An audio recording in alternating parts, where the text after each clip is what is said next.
Bismillahir Rahmanir Rahim. Assalamu alaikum wa rahmatullahi wa barakatuh. Welcome to Self Ruqyah 101.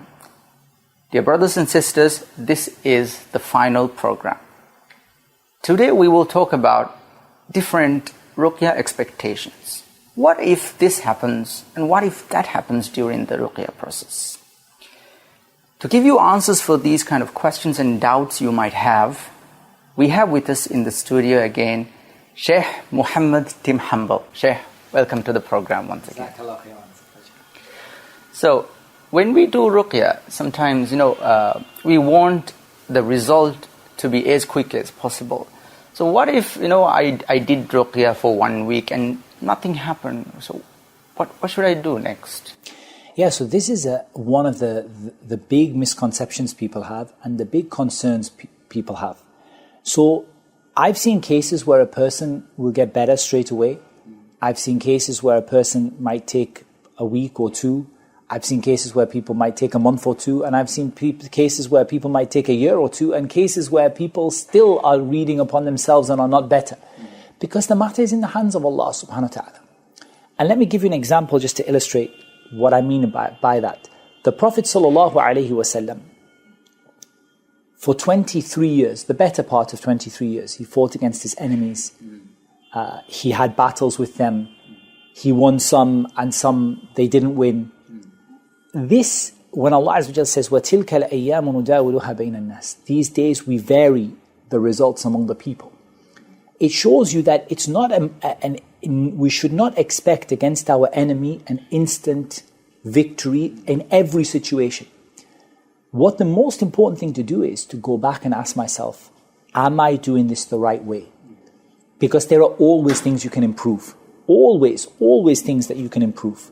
There are always things that you can add or increase.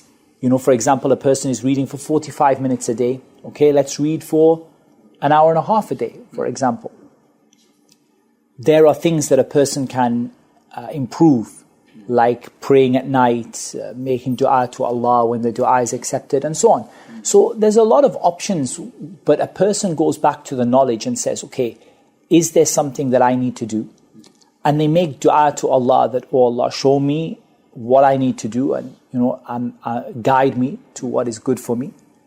And they continue. Because if the method of treatment is right, then the rest is in the hands of Allah. Like, for example, if I have a headache and I take a medicine, like a tablet for my headache, whether that tablet will work or not is in the hands of Allah. I did the right thing. I took the right tablet. I took the headache tablet and I took the right dosage and I did it the right way. So whether it works or not, that's now in the hands of Allah. And if it doesn't work, then 4 hours later, I'm going to take another one according to the manufacturer's instructions, And I'm going to continue. That's what Ruqyah is like. It's wrong for a person to put an expectation that I read, and some of them, they bring a doubt about this. They bring a misconception and they say, well, if the Quran is so powerful, then surely if I read the Quran one time, why is it not that working, should be enough. Right? But the issue here is that there are so many answers to that. First of all, many times the Quran is working, but we don't perceive what is happening. We don't perceive what's really going on. That's one thing. But also that Allah Azza wa Jalla, His Sunnah is not always to give instant victory. True. He didn't give it to the Prophet ﷺ. So the same argument could be said. The Prophet ﷺ, why was it not on the first day that he preached the message of Islam, the whole of Makkah became Muslim, and the whole of the Arabian Peninsula, and there were no battles, and there were no fights, and there were no need for the Muslims to suffer? Why did it happen? And the Prophet ﷺ's Iman is complete and perfect.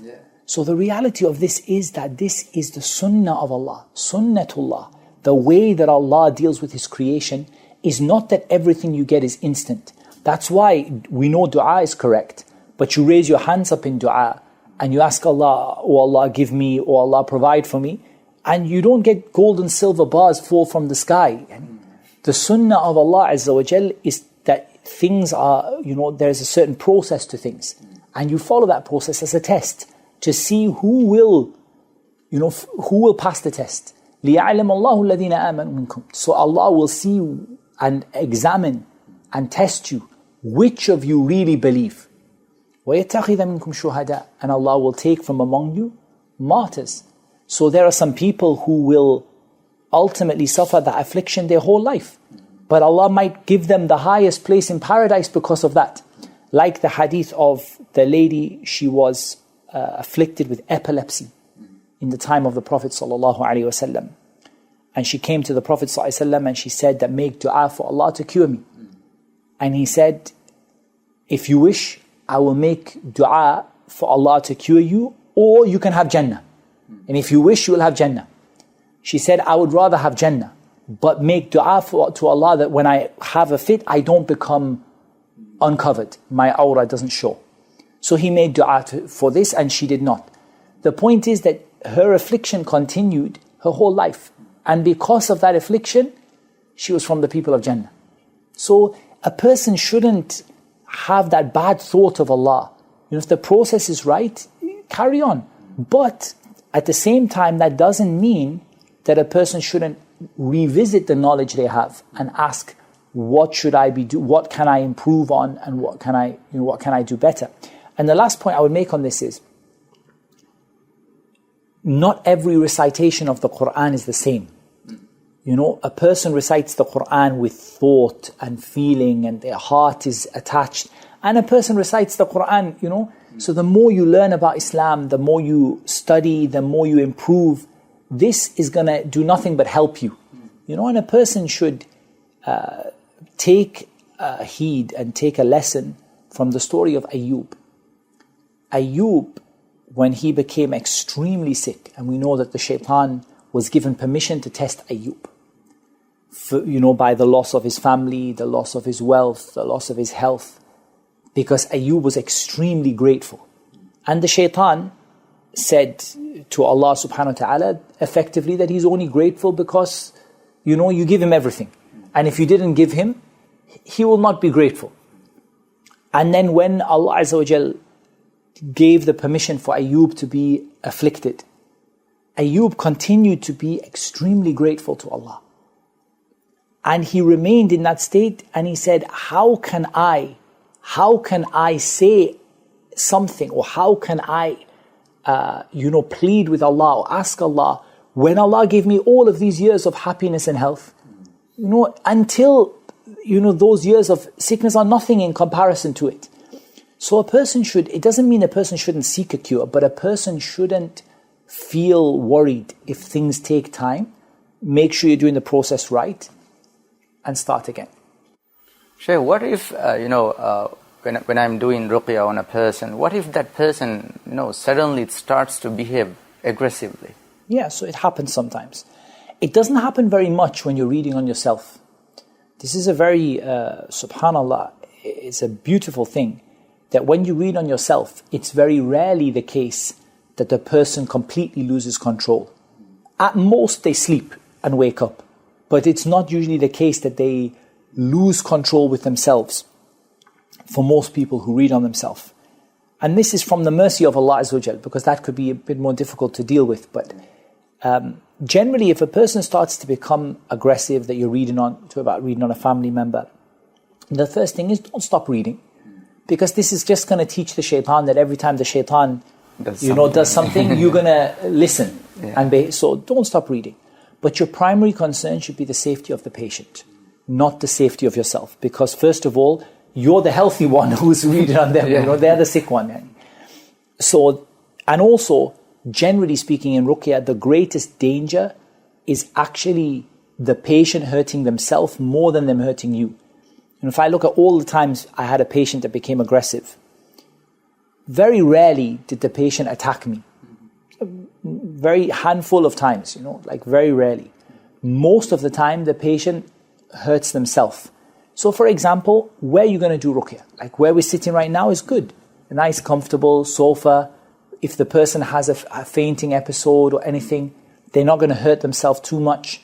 But just look at what's in front of them. If they fall forwards, they're not going to hit their head on a table or something like that. Or they don't have so many times if, things happen in Ruqyah, it's my mistake. For example, leaving a phone on the table. So obviously when they get aggressive, the first thing they do is pick the phone and throw it across the room.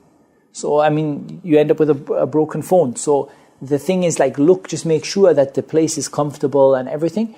And always presume that it's possible to happen. It doesn't happen very often, but if you're prepared for it, it'll be fine. Keep the patient calm. Don't let them hurt themselves. Don't let them get up and run around and, hurt themselves in the different objects in the room. Keep them sitting. And if a person is sitting and you see them start to get aggressive, and you just gently, put a little bit of pressure on their shoulder, just keep them comfortable, sitting back, they will not even be able to stand up to run around and hurt themselves. But your concern should not be you, because it's very rare that the problem comes back on the one who's reading. It's usually the patient will, sometimes hurt themselves by lashing out, hurt their hand, hit their head on the wall or something like that. So you have to look at that. But it's not something to be worried about. I mean, a person, if they're scared of this, the problem is being scared of the shaitan serves the aim of the shaitan. That's why Allah said, إِنَّمَا ذَلِكُمُ الشَّيْطَانُ يُخَوِّفُ أَوْلِيَاءَهُ فَلَا تَخَافُوهُمْ وَخَافُونِ إِن كُنتُم مُؤْمِنِينَ. Allah said, this is only the shaitan who makes you scared of his allies. Don't be scared of them, but be scared of me if you're really believers. So when you're scared of the shaitan, it serves the purpose of the shaitan. But generally speaking, it's nothing to be scared of. If the shaitan is reacting like that, it's because the ruqyah is effective and it's working. So, but also don't get tied up on reactions. Some people, if they don't react, they're like, "Khalas, there's nothing wrong with you. You didn't react." And so many people who do ruqyah do this. I read on you 10 minutes. If you didn't react, there's nothing wrong with you. That's so strange. And that goes against everything we know about ruqyah from the sunnah. It goes against everything we know from experience. No, let the person, some people get better quietly. Some people, they feel a little bit dizzy. Some people faint. Some people shout. Some people, nothing happens at all. But if the problem is, as long as the problem is there, continue the ruqyah. So, Shaykh, I think the most important question, the final question is, how do I know that I'm, cured now?